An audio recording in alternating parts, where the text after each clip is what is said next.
My wife left me for a business guru, and it was all my fault. Hey everyone, Bruce here.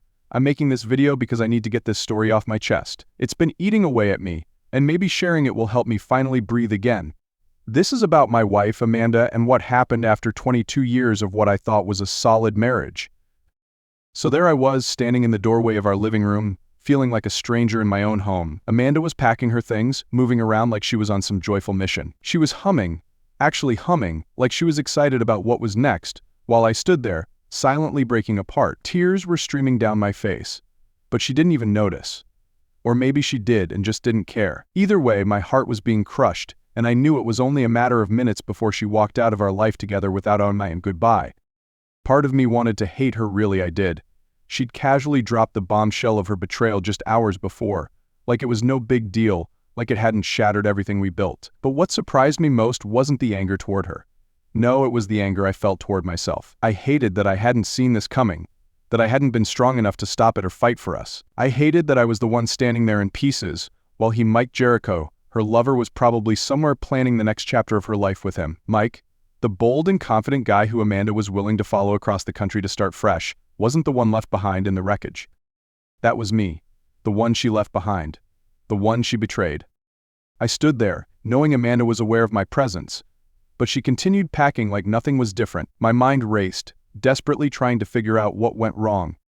It all started about 6 months ago when Amanda's national insurance company hired Mike Jericho as an efficiency consultant. This guy was famous for restructuring businesses, cutting costs, and streamlining processes. His contract with Amanda's company was for 6 to 9 months, long enough to make a big impact. As the head of her department, Amanda was assigned to work closely with Jericho to ensure the restructuring went smoothly and efficiently. That's when everything went downhill. Amanda, the woman I absolutely trusted, the one who always reminded me that I was the only love of her life, had changed. Before Jericho, she'd never given me any reason to question her loyalty.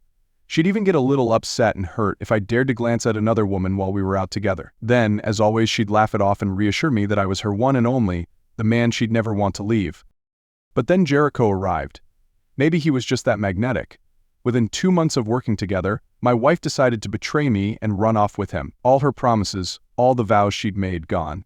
Jericho must have something I didn't. It stabbed at my pride.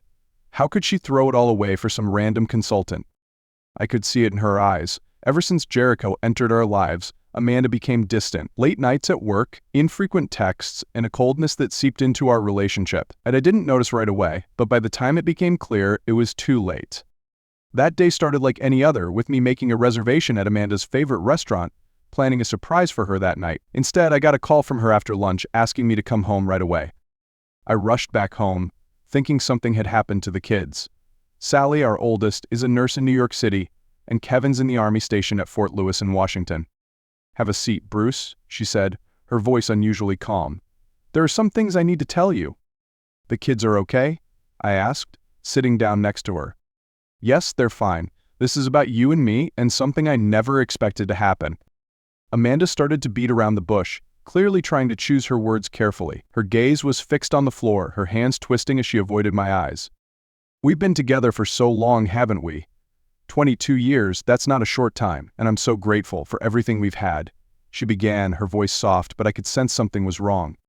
I sat silently, waiting for her to continue. But my gut was already churning. She wouldn't look at me, only glancing away as if trying to stretch out the time.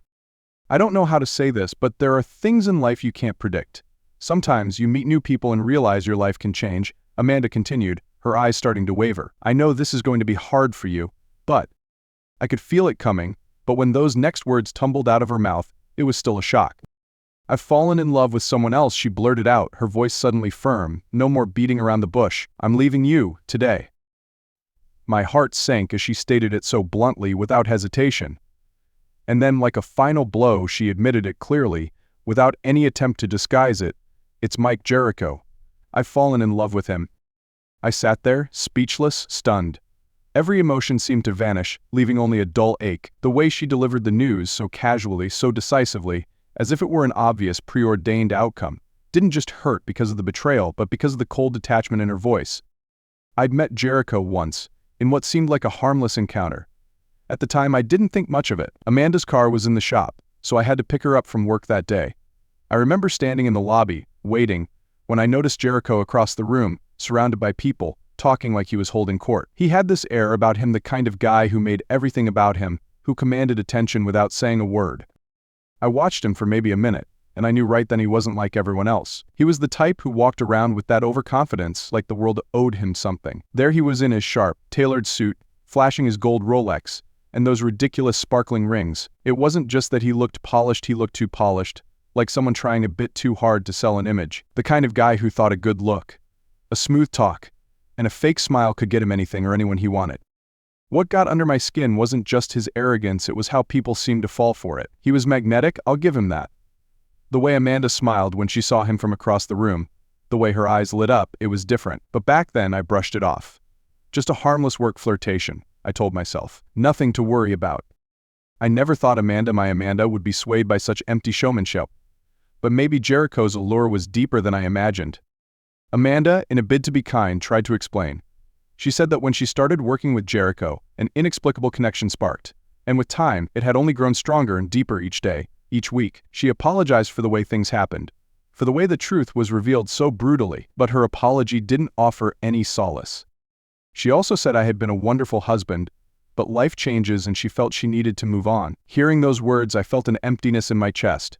I'd poured my heart and soul into our marriage, but now it was just rubble. Amanda had decided to take a different turn, and Jericho was the man she'd chosen to accompany her on this new chapter.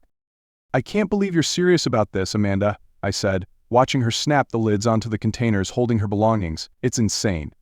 You barely know Jericho, and although I accept that things between us might have gotten stale, I can't believe you would throw away our life like this," I said with a whimper that left me feeling violated on multiple levels. "Mike has explained his whole past to me," my wife replied with a strange look I'd never seen before. It took me a second to realize the difference. Throughout our marriage, when Amanda looked at me, she had a soft smile and the twinkle in her eyes that let me know I was loved. That loving gaze had carried me through a range of difficult moments, from the death of my father to my sister's battle against cancer. Amanda was now looking at me with a combination of cold indifference and a touch of annoyance. On a soul-crushing afternoon, I thought this was the worst part. At that moment I knew there was no hope. She was in love with another man. "Bruce," she said, "please try to understand and be happy for me." "Are you serious, Amanda?" I shouted back, my whole body shaking from the insane words that poured from her mouth. Just then, Amanda came over and grabbed both of my hands, pulling me closer. I wasn't so naive as to believe she was suddenly coming to her senses, but I also didn't pull away. "Bruce, I've made my decision. You have to let me go," she said, then released my hands and returned to the 2 boxes she was packing. Amanda attempted to lift them off the table, a difficult task, but she managed to get them down to the floor and onto the hand truck we kept for such tasks. Realizing that she was done with me as a husband and a human being, I allowed her to drag the boxes out the front door and to her SUV. After opening the rear door, I could see 2 large travel suitcases in the back that must have held the clothes she was taking with her to start her new life.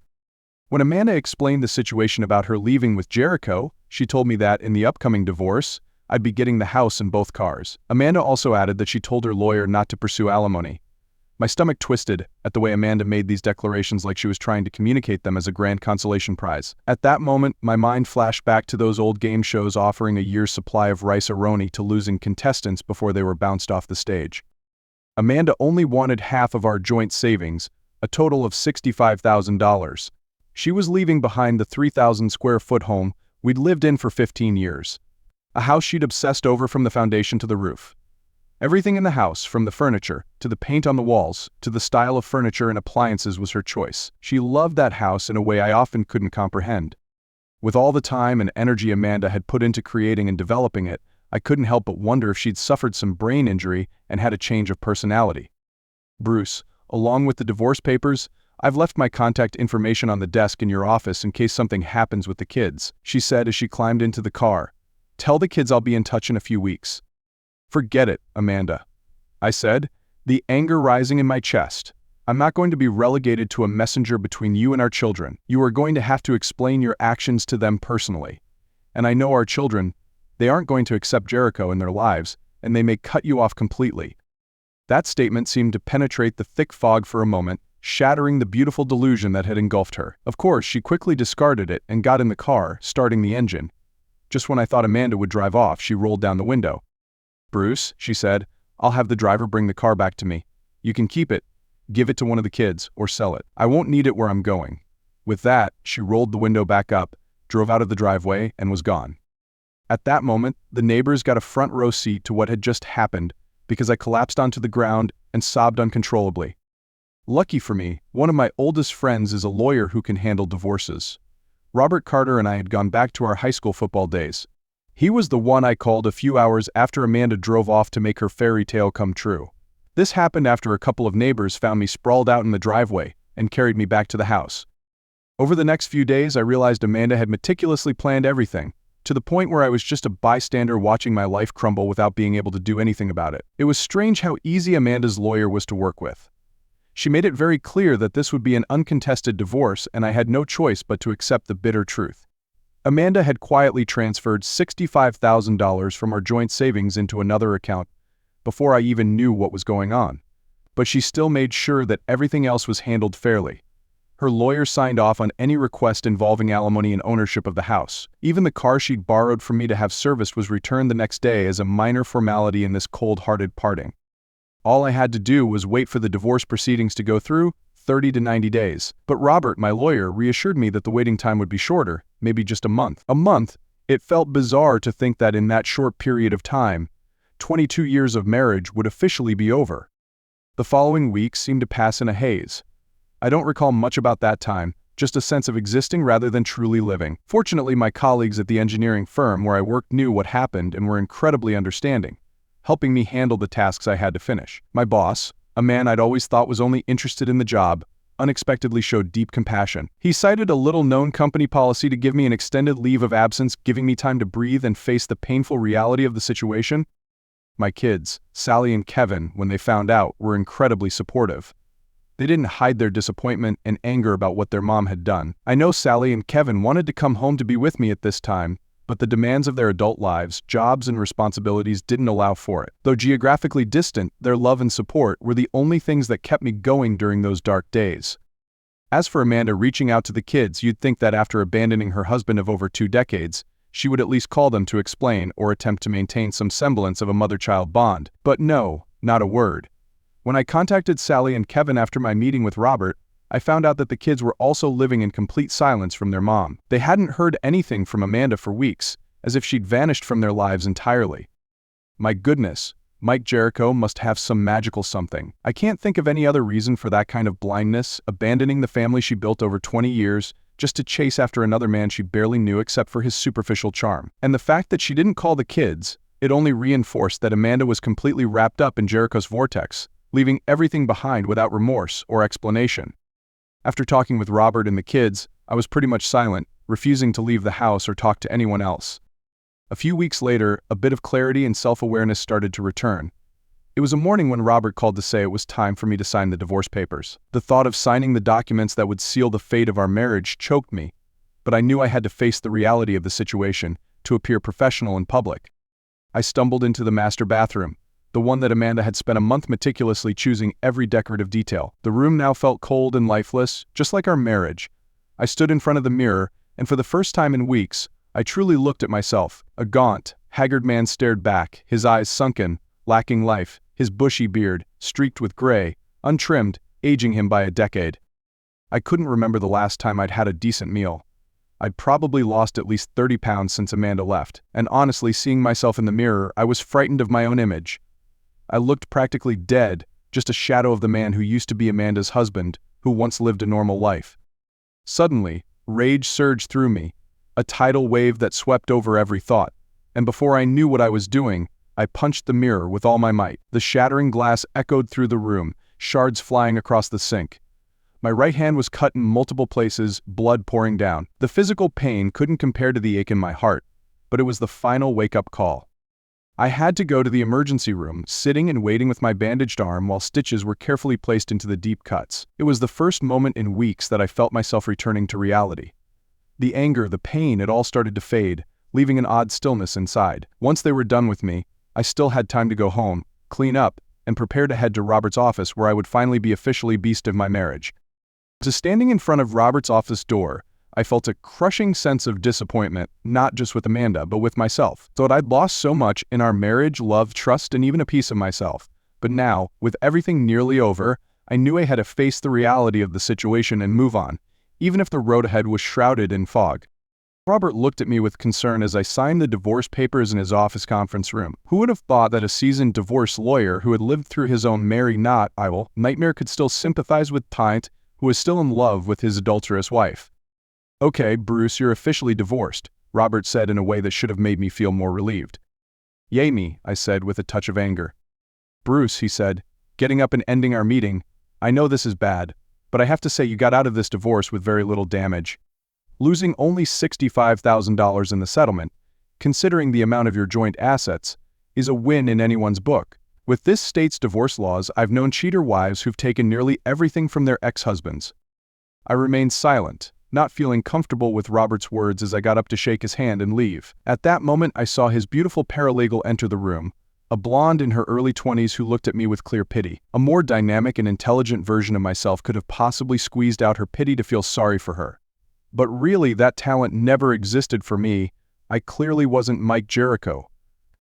The thought of Jericho getting my wife to live with him for free really bothered me. I stepped into my car and wondered what I would do now. My wife and kids were everything to me. The kids were grown and independent, so Amanda had become the purpose of my life. I'd cried a lot after getting in the car and wasn't really sure if anyone saw me break down. At some point, I guess my self-preservation instinct kicked in, and I calmed down. That was the last time I cried over Amanda. In the weeks after the divorce was finalized, I went back to work and tried to pick up the pieces to build a new life, but getting back on my feet wasn't easy. The worst part was the looks people gave me, colleagues, neighbors, everyone. There were different kinds of looks, but most of them were deeply sympathetic, like they couldn't fathom the pain I must have gone through. Every time I caught that look, it felt like my self-esteem was chipped away a little more. But even worse were the suspicious glances, accompanied by whispers. No one said anything outright, but I knew they were wondering. There must be some reason Amanda left him, right? From the outside, we seemed like the perfect couple, and as people started to question the reason behind our breakup, I felt besieged by unspoken judgment. It made everything even more suffocating.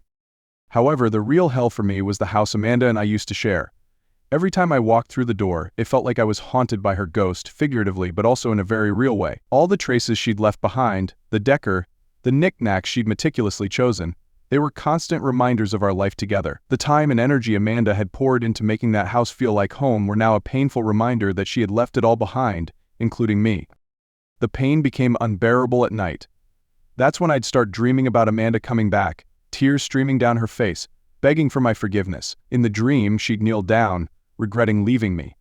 And in each dream, I felt my heart wanting to forgive her, wanting her back. But every morning I woke up, I was slammed with the reality that it was just a dream. Amanda wasn't coming back.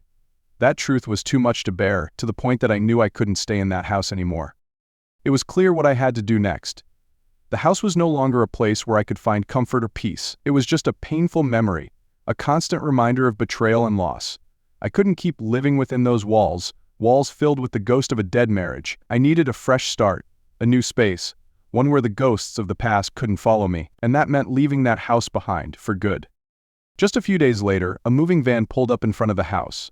The used furniture dealer I hired arrived to haul away almost everything that wasn't bolted down in the house. I sold him everything for a ridiculously low price just to erase Amanda's trace. The items she'd carefully chosen, that had once brought a sense of warmth and family, were now haunting reminders. I wanted them gone, as if getting rid of them could erase the painful memories they conjured. When the movers left, the house was eerily empty. Just a bare bed, a big screen TV, basic kitchen appliances, and my old sofa and armchair remained. But the emptiness of the house amplified any small sound, making it feel like I was living in a cave. Every footstep, every breath, it all echoed back, making me feel the loneliness even more. Still, I knew this physical purging was just the beginning. Even with Sally and Kevin still living with us, the house always felt too big, like a project Amanda had embarked on, attempting to make it a perfect space but too much for only 4 people. Now, I was alone, facing the vast emptiness and the consuming loneliness. I had no intention of continuing to live in that hollow shell any longer than I had to. So, the next day, I called a realtor. Selling the house was inevitable. It wasn't just about escaping the old memories, it was about allowing myself to start over, in a new place, a place free of past hauntings. A fresh start was what I needed, and selling that house was the first step. A few weeks later, I stumbled upon a little house with a lovely garden. It wasn't huge, just big enough for me to feel comfortable and at peace. Without thinking twice, I bought it. The feeling of a new start finally came, like a faint ray of light breaking through the thick fog of the past. Meanwhile, my old house, with all its heavy memories and haunting echoes, was listed at a bargain price. It didn't take long to find a buyer, a young family with 4 little kids. When they came for their final walkthrough before signing the contract, I was there to hand over the keys. I'll never forget their surprised and excited looks as they walked through the empty rooms. The children's innocent laughter filled the house, a far cry from the cold silence I'd grown accustomed to over the past few months. Their parents, 2 people who looked exhausted but full of hope, looked around with joy. "We'll put the long dining table here, right?" the mom asked with a soft smile, pointing to the dining room. The dad nodded, grinning, then joked, "And I'll hide in here when the kids go wild." They both laughed out loud, and I couldn't help but laugh along. It was the first time I felt real joy in months, not for myself, but for knowing the house I once called home was going to become a place filled with happiness for another family. As I handed them the keys, a sense of relief washed over me. It's been over 4 months since Amanda shattered my world. Now, I'm slowly piecing my life back together, striving to achieve a new kind of normalcy. The pain and the loss are still there, but at least I can look towards the future without feeling like I'm drowning in old memories. The best part is that Sally and Kevin didn't hesitate to cut their mother off. I was afraid that they might be torn, but they seem to have made a very clear decision. Amanda, after ditching me, dove into Jericho's arms and disappeared from our lives. From what I heard, shortly after reaching California, they went on a 2-week vacation, a romantic getaway, with no thought for the wreckage they left behind. Amanda didn't even try to contact the kids until the trip was over. I still remember how Sally grimaced when she recounted the story. "That's hilarious, right, Dad? Mom didn't call us, didn't even ask how we were, until her happy vacation was over." Kevin shook his head, adding with a note of disgust, "Yeah, Mom acted like nothing happened, and she even sent us pictures from the trip, as if we were supposed to be happy for her." Neither one of them could accept that kind of indifference, and frankly, I didn't expect them to forgive Amanda. She'd made her choice, she'd chosen Jericho, and left behind not just me but our whole family. This helped me realize something.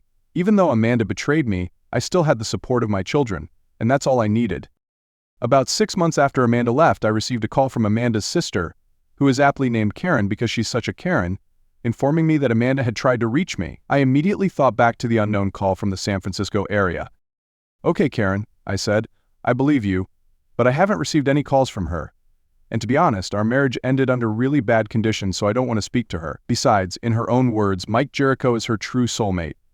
If it concerns the kids, any relationship she can rebuild with them is up to her. Not only am I not going to help my ex-wife with anything, I'm actually not sure I would pee on Amanda if I saw her on fire." Karen and I only tolerate each other at the best of times, so it wasn't a surprise when she hung up without another word. I couldn't help but ponder what might have transpired between Amanda and Jericho, though. If Amanda ran head first into some kind of reality with her lover, she'd be in big trouble if she didn't have someone to bail her out. My ex-in-laws were dead, and Amanda's sister and her husband are busy taking care of her aging parents. And even though Sally and Kevin would talk to their mother, they both were in no way equipped to have her live with them. Oh, I thought to myself, taking a sip of beer, Amanda must have that $65,000 to cover any return to reality. I realized I hadn't told Karen that I'd sold the house and everything in it. A month later, the final shoe dropped. I was sitting in my shared office with another engineer when the phone on my desk rang. "Hello, Bruce Evans here. How can I help you?" I said without paying attention to the number on the display. "Yes, Mr. Evans," a woman said. "This is Dr. Sylvia Altman calling from Sacramento Regional Hospital, and I need to inform you that your wife, Amanda Evans, is a patient of mine. She was in a car accident a few weeks ago and just regained consciousness. Her Illinois driver's license record lists you as her emergency contact." Needless to say, Dr. Altman was surprised when I chuckled. "Yes, Dr. Altman, we were divorced about 8 months ago. My ex-wife should update her emergency contact information. She's in a relationship with a man named Mike Jericho. He's the person you should reach out to." Well, Dr. Altman sighed. When Ms. Evans was unconscious, the police ran her license plate and contacted Mr. Jericho. He denied any responsibility for Ms. Evans and claimed they were not in a long-term, committed relationship. Oh boy, I don't know what to tell you, Doc. As I said, she and I are divorced, and the unraveling of our marriage was both unexpected and devastating for me. I really have no idea how I can be of help to Amanda. Not to be petty, but she burned all our bridges, and the last thing she said to me was how certain she was that she and Jericho were meant to be together. "That's right," Dr. Altman began. "Mr. Jericho had his lawyer make it clear to the hospital that he would have no further contact with Ms. Evans. Dr. Altman, Amanda has money. She received $65,000 from the divorce. I replied at this point because I knew where this was going. S. Evans has said the money is gone and she has no health insurance. Mr. Evans, your ex-wife has inquired about you multiple times and has the idea that you will help her. I'll get on the first flight I can, I said to the doctor, not believing the words coming from my mouth. Would you like to speak with Ms. Evans? The doctor asked. She's still undergoing a long recovery, but your ex-wife wants to speak to you, she said, clearly relieved that someone was going to visit her injured patient. No, I replied. I need to speak with my lawyer before talking to her. Dr. Altman didn't push the issue and I believe she understood the nature of our terminated relationship. We spoke for a few more minutes to get more details on how the car accident happened. What I began to understand was that Jericho and she'd gotten into a fight with Amanda driving off from his residence in one of his cars. My ex-wife had never been a good driver, and operating a high-end car on unfamiliar roads in bad weather explained everything to me. What Dr. Altman only implied was that after examining Amanda, she had evidence that Jericho had been abusing her. After speaking with my lawyer, I decided to take the overnight flight to Sacramento. It was a long flight, almost 8 hours, including the layover in Dallas. By the time I arrived, it was early morning, and I immediately went to the hospital where Amanda was being treated. Before seeing her, I wanted to talk to Dr. Altman, who was in charge of Amanda's care. I needed to understand everything before facing her. When I met with Dr. Altman, she seemed skeptical.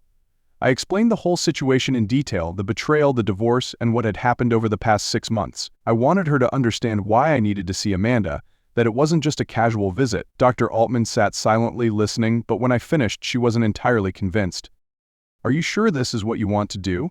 She asked, her eyes tinged with doubt. Amanda's been through a lot. She's not asked to see anyone else since she woke up, and I think you should know that before going any further. I nodded, trying to keep my composure. I understand, but I need to face her, and she needs to hear the truth. If she asks for me, I'll be here. Dr. Altman sighed but didn't try to stop me. All right, but be careful. Her spirit is still fragile. She needs calm and clarity, not more distress. With that, I thanked her and prepared to go to Amanda's room. It wasn't easy to face her after everything that had happened, but I also knew that we couldn't avoid it forever. Even though life had pulled us apart, I had to know why Amanda ended up in this situation and why she needed me here after everything. I walked into the hospital room feeling a strange mix of emotions. Amanda was sitting up, her right arm heavily bandaged, evidence of the fairly serious lacerations and tears she received. I also saw her nose was bandaged, clearly broken, and there were bruises around her eyes, so I didn't know if those were the results of the car accident or something more sinister involving Jericho. I'd heard about the accident, but there were parts of the story that were still murky, and I wasn't sure what really happened. When she saw me, something seemed to change in her face. The fatigue and pain vanished, replaced by a soft, familiar smile. Her eyes glimmered strangely, as if to say, "You finally came, you're the love of my life." There was an expectation, a longing in that gaze, but no trace of Jericho, of the man she'd left me for. All I could think at that moment was, oh boy. The whole world seemed to flip upside down inside of me. What Amanda had been through had changed her, but I wasn't sure it could undo what she'd done to me. And while she was looking at me as if she expected a miracle, I just felt empty. "I knew you'd come to save me," Amanda said before bursting into uncontrollable sobs. "I was such an ungrateful fool," she gasped between wails that could have been shame or relief that I had arrived. Amanda's nurse appeared at that moment and wanted to give her a sedative, but she waved her off. A few minutes later, Amanda had regained a bit of her composure. That was when she realized I was just standing in her room, that I hadn't approached her bed or shown any emotion at the sight of her. "Please come here, Bruce," she said, sensing that I wouldn't be her shining knight in shining armor. "I know what I did was unforgivable, that I threw away our life and our family for a man who started abusing me just a few weeks after I left with him," she concluded, still waiting for a reaction from me. "Tell me what happened, Amanda," I said coolly, taking a chair near the foot of her hospital bed and sitting down. I listened as Amanda began to tell the story of how Jericho had manipulated her into believing that her life was wasted, that Jericho had used his charm to deceive her into wanting to start a new, fabulous life with him. "How many times had you two been intimate before you packed up and left with him?" I asked. "Bruce, please, I don't want to talk about that anymore," Amanda said softly, looking away. "Answer the question," I said in a tone that probably scared her. "We started sleeping together about a month after we started working together," she replied, her embarrassment evident. "When did you first realize you'd made a mistake? That Jericho wasn't the soulmate he'd portrayed when he sat on our couch?" Amanda started to cry again but still answered the question. He took me on a vacation to the South Pacific. Amanda began to cry when I asked her about Jericho, but even through her sobs she tried to answer. He took me on a vacation to the South Pacific just days after I moved into his house. At first, everything seemed perfect. But just days into the trip, Jericho became very controlling. He warned me not to embarrass him in front of other people on the ship, constantly scrutinized and compared me to other women. He said I wasn't good enough, that I wasn't on their level, and that he was helping me by being with me. She paused, tears rolling down her cheeks. I felt a strange mixture of pity and anger inside. How could she not have seen his true nature from the start? I tried to stay composed, although it was difficult. "What's the story about his accident?" I asked, my voice colder than I'd intended. Amanda looked down, her trembling hands clasped tightly together. She was silent for a few seconds, as if battling with herself, before she admitted the truth. "About 3 months after we got back from our trip, things got worse. Jericho became violent. He started hitting me." Amanda paused, choking back a sob. "I was so deceived. How badly. I only understand now. I made a huge mistake." A numb feeling washed over me. Everything I'd ever thought about Amanda, about Jericho, was replaced with the image of a woman trapped in her own hell. Amanda had believed in the illusion, and now she was facing the consequences of her choice. But that didn't change the fact she had left me to pursue this man. Amanda continued to confide, tears streaming down her face, her voice wavering, but she kept pushing through the story. I could see in her eyes the deep exhaustion and regret. Amanda wasn't the woman who had left me to chase after the illusion of a different life. She was now a broken woman who clearly understood the price she had paid for her wrong choices. "I tried to call you so many times to ask if I could come home, but Mike, he took my cell phone a long time ago. If I wanted to call anyone, I had to ask his permission to use his phone." Amanda paused, her eyes red-rimmed as she remembered what happened. "Then one day he left his phone on the table while he was talking to one of his strange friends. I took a chance and called you." Her voice choked with emotion. "Your phone rang a couple of times and went to voicemail. I was desperate, frantic, and tried to call again, but then Mike came back. He knew what I'd done. He beat me up so badly I had to be taken to one of his other friends, a doctor. The guy treated me without reporting the assault. He and Mike laughed together about my black eyes." Amanda sobbed, the pain on her face palpable. "When we got back home, he raped me," she whispered, as if both admitting and not believing she'd endured such a horrifying act. I sat silently, my emotions a tangled mess, unable to speak. Amanda collapsed again, her whole body trembling as the brutal memories haunted her. I couldn't deny that she was being honest with me, pouring out all the terrible things she'd endured. After regaining her composure, she continued her story. I could see in her eyes the deep exhaustion and regret. Amanda was no longer the woman who had left me to chase after the illusion of a different life. She was now a broken woman who clearly understood the price she'd paid for her wrong choices. "Mike left me alone in the house for days, saying I was an embarrassment and he didn't want to be seen with me. Because I couldn't contact you or the kids, I worked up the courage to steal one of his cars and drive east. I had this blind hope that I could get back home, where I'd beg you to take me back. Somewhere along the way I went off the road near Sacramento and was unconscious for days. What did Jericho do when he found out you were gone? The license plate led to him, and when he was notified about my condition, he wanted nothing to do with me. The car I wrecked was totaled. Just a few days before the trip, he'd convinced me to transfer money to him for safekeeping. So, I guess my money paid for the accident." We just looked at each other in silence for a few minutes. A small part of me wanted to comfort her. Damn it, that little bit of care wanted me to hold her and take her home. But the main problem was there was no home anymore, and more importantly, I couldn't forget or forgive the callous indifference she'd displayed on the day she left. There was no way I could trust Amanda again. I really couldn't believe anything she'd said or done during our marriage. "What do you want me to do about all this, Amanda?" I finally said, wondering what she would say. Amanda started crying again, and I truly believed those were real tears of regret and sadness. I was certain those weren't some emotional breakdown lamenting the unfortunate end to a romantic fling. I felt sorry for her because she must have felt utterly alone. "Bruce," Amanda mustered the courage to say, "I want to come home. I want to sleep in our bed, wake up next to you in the morning, and work the rest of my life to make up for what I did to us, especially to you."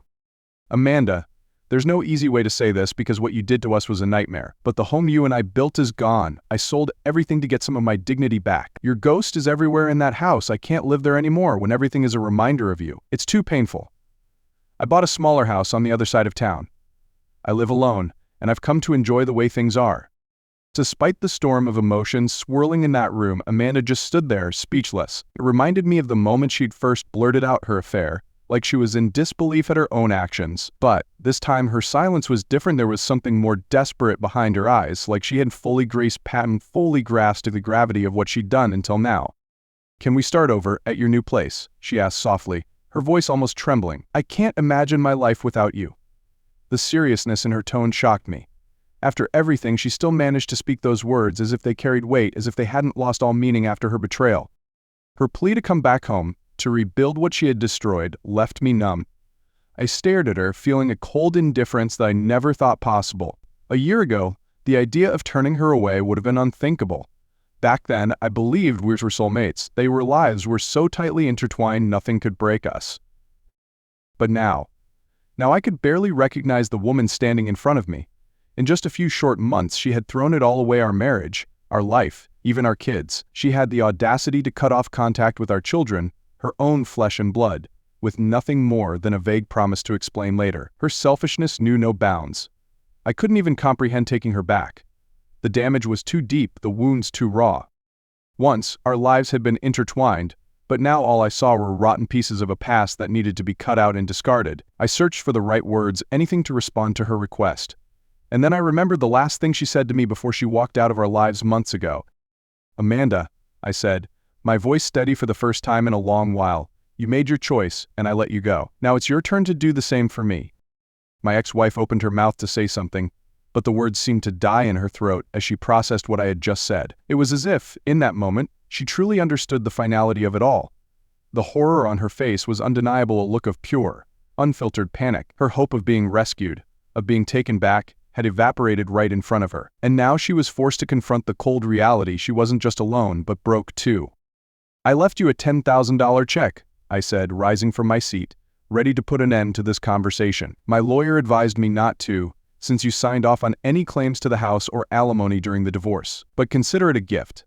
A small amount to help you get back on your feet. What you do with it is up to you. And as for the kids, whether they let you back into their lives, that's their decision now." Of course, Amanda started crying again, her tears falling faster. But I didn't feel any of the guilt or sympathy that I might have once had. Even though she had been so cold-hearted, I knew this was the last time I'd see her like this. I turned and walked out the door without another word, leaving her sobs behind me. Once I stepped out of that room, it felt like a weight had been lifted from my shoulders. I had already filed the necessary paperwork with the hospital earlier that day, just like Jericho had done, ensuring that I wanted no further involvement with Amanda Evans ever again. It was clean, final, and binding.